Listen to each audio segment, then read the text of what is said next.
आज Doubtnut app download करें। Doubtnut पर अपने सभी गणित, रसायन विज्ञान, भौतिक विज्ञान और जीव विज्ञान के डाउट्स का करो सफाया। बस प्रश्न की फोटो खींचो, एक ही प्रश्न को क्रॉप करो और तुरंत वीडियो सोल्यूशन पाओ। अभी डाउनलोड करें। प्रश्न कह रहा है कि मनुष्य के दृष्टि दोषों का उल्लेख करें तथा उन्हें दूर करने के उपाय का वर्णन करें। तो जैसे कि हम जानते हैं कि जो हमारे मनुष्य के लिए सामान्य जो नेत्र होती है, तो सामान्य नेत्र के लिए दो बिंदु होते हैं, एक होता है दूर बिंदु और एक होता है निकट बिंदु। तो दूर बिंदु क्या होता है? दूर बिंदु वह बिंदु होता है जहां तक हमारी नेत्र अधिकतम सीमा तक वस्तुओं को देख सकती है। तो वह अधिकतम सीमा होती है अनंत तक। सामान्य नेत्र जो है अनंत तक की वस्तुओं को देख सकती है, जबकि निकट बिंदु कहाँ पर होता है? हमारा 25 सेंटीमीटर पर। तो हम कह सकते हैं कि जो हमारी नेत्र है, समान नेत्र है, वो निकटतम 25 सेंटीमीटर तक की दूरी पर स्थित वस्तुओं को देख सकती है। तो जब ये दूर बिंदु और निकट बिंदु अपनी स्थिति से इधर उधर हो जाते हैं, अपनी स्थिति से आगे या पीछे खिसक जाते हैं, तो हमारी नेत्र की जो समंजस क्षमता होती है वो क्या हो जाती है? नेत्र की जो समंजस क्षमता है वो भी बेकार हो जाती है। ठीक है, तो इस जो ये क्षमता होती है, समंजन क्षमता, जब इसमें परिवर्तन आ जाता है तो हम कहते हैं कि हमारे नेत्र में दोष हो गया है। ठीक है, तो जैसा कि हम जानते हैं कि हमारी नेत्र क्या करती है? दूर और पास देख लेती है वस्तुओं को, तो वो उस नेत्र की समंजन क्षमता होती है। तो नेत्र की समंजन क्षमता निर्भर करती है दूर बिंदु और निकट बिंदु पर। तो जब ये बिंदु अपनी स्थिति से आगे पीछे खिसक जाते हैं, तब क्या होता है? हमारे नेत्र में दोष होता है। ठीक है, तो अब हम बात करेंगे जो हमारे नेत्र में दोष होते हैं उनके बारे में।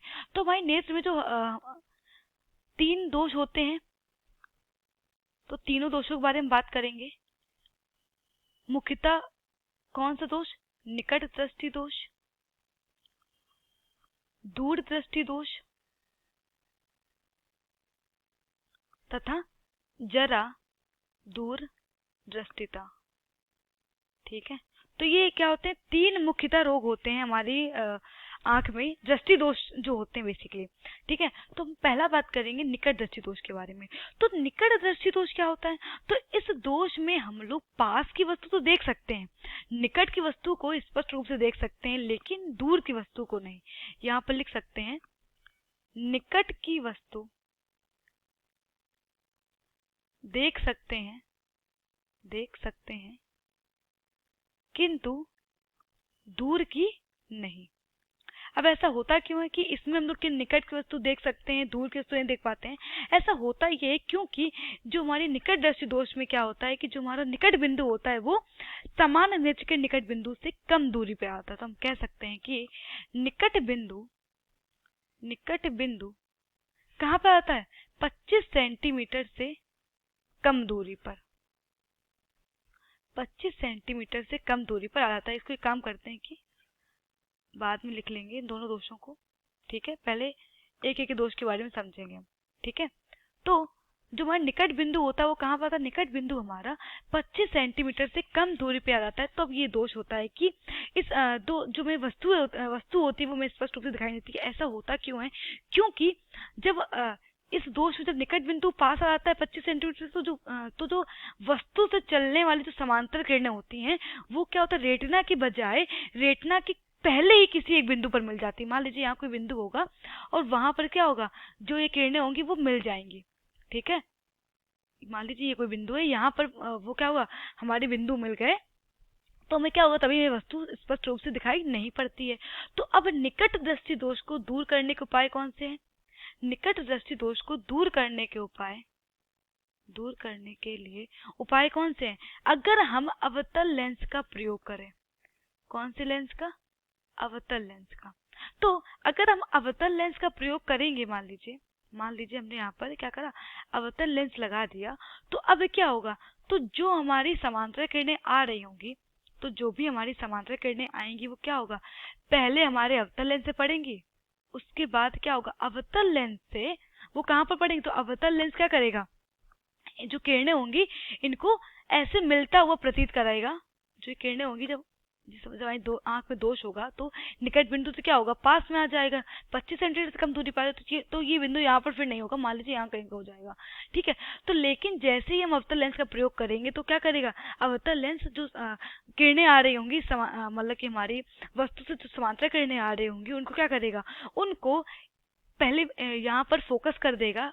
अवतल लेंस क्या करेगा, पहले जो है अपवर्तित कर देगा और अपवर्तित होने के पश्चात फिर क्या करेगा, वो जो ये किरणें होंगी वो ऐसी मिलती हुई प्रतीत हो रही होंगी, ठीक है। और ये किरणें फिर हमारे नेत्र लेंस से पड़ेंगी और नेत्र लेंस क्या करेगा, नेत्र लेंस इनको रेटिना पर मिला देगा, ठीक है। तो हम कह सकते हैं कि हमारी किरणें अपवर्तित होकर रेटिना पर मिलने लगती हैं, ठीक है। और जो हमारी किरणें होती है वो ऐसा लगता है कि नेत्र के दूर बिंदु एफ से आ रही हैं, ठीक है। तो इस प्रकार हम वस्तु को स्पष्ट रूप से देखने लगते हैं। तो ये तो हुआ हमारा किसका, ये तो हुआ हमारा निकट दृष्टि दोष। अब हम बात करेंगे दूर दृष्टि दोष की। तो दूर दृष्टि दोष में क्या होता है, दूर दृष्टि दोष, तो इस दोष में हमें दूर की वस्तु तो स्पष्ट रूप से दिख रही होती है, दूर की वस्तु देख सकते हैं किंतु निकट की नहीं। अब हमें देखना ये है कि दूर दृष्टि दोष में ऐसा क्या होता है कि हमें दूर की वस्तु दिखाई देती है लेकिन निकट की नहीं।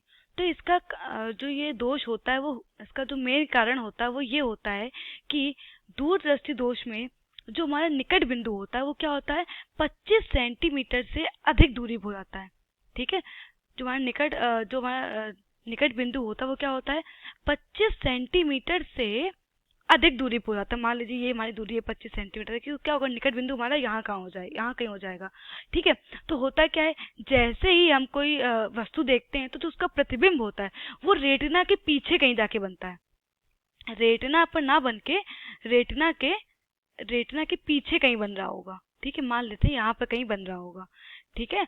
तो यही कारण होता है कि जो है जो में प्रतिबिंब होता है वस्तु का, वो रेटिना पर बन नहीं पाता है, रेटिना के पीछे कहीं बन रहा होता है जाकर के। तो यही कारण होता है कि हमें दूर की वस्तु स्पष्ट दिखाई दे रही होती है लेकिन निकट की वस्तु स्पष्ट नहीं दिखाई दे रही होती है, ठीक है। अब हमें देखना है कि इसको दूर करने के उपाय क्या है।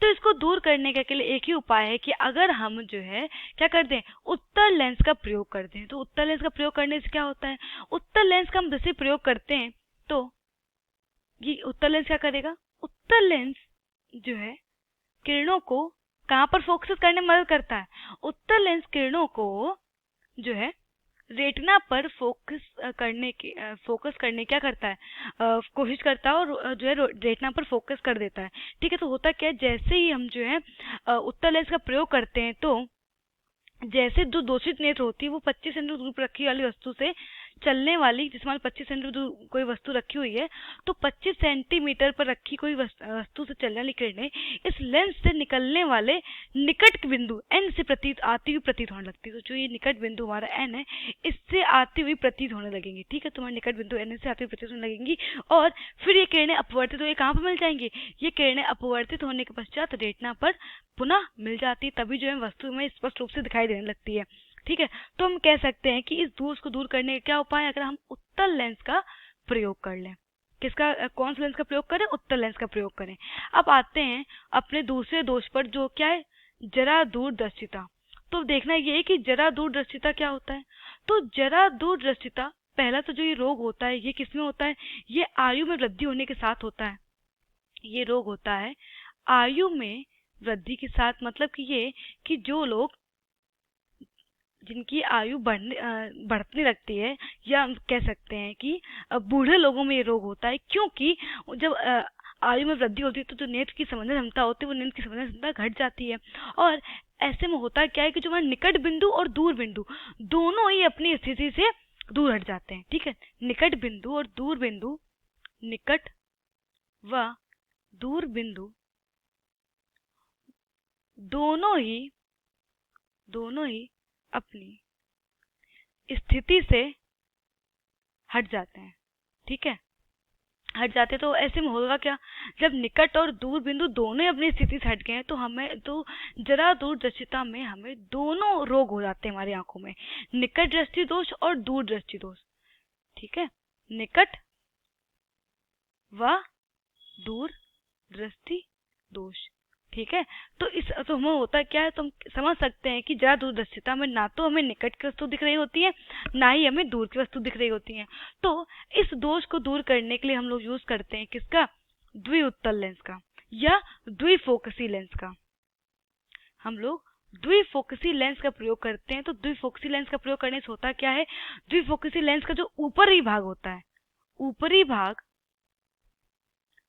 भाग होता है अवतल लेंस, और इसका जो निचला भाग होता है, निचला भाग होता है उत्तल लेंस। ठीक है, तो ऊपरी भाग होता है अवतल लेंस और निचला भाग होता है उत्तल लेंस। तो ऊपरी भाग अगर अवतल लेंस अगर है तो जो है ये हमारी किस में मदद कर रहा होगा, ये हमारी निकटदर्शी दोष को दूर करने में मदद कर रहा होगा। जबकि हमारा जो निचला भाग है वो उत्तल लेंस है, तो ये किसके कौन से दोष को दूर करने में मदद कर रहा होगा, ये जो है दूरदर्शी दोष को दूर करने में मदद कर रहा होगा। तो हम कह सकते हैं कि जो है ऊपरी भाग जो हमारा अवतल लेंस होता है उससे हम दूर की वस्तु स्पष्ट रूप से देख पाते हैं, दूर की वस्तु। जबकि जो हमारा निचला भाग है जो उत्तल लेंस है, ये हमें कौन सी वस्तु देखने में मदद कर रहा होगा, ये हमें निकट की वस्तु देखने में मदद कर रहा होगा। ठीक है, तो ये हमारे तुमने देखे 3 रोग, कौन कौन से दोष देखे, हमने देखे निकटदर्शी दोष, दूरदर्शी दोष और जरा दूरदर्शी। तो हमने तीनों रोगों को दूर करने के लिए उपाय भी देखे। ठीक है, तो यही हमारा उत्तर है। कक्षा 6 से 12वीं से लेकर नीट, IIT, जेईई वो एडवांस के लेवल तक 1 करोड़ से ज्यादा छात्रों का भरोसा। आज ही डाउनलोड करें डाउटनेट ऐप या व्हाट्सएप करें अपने सारे डाउट्स 8400 400 400 पर।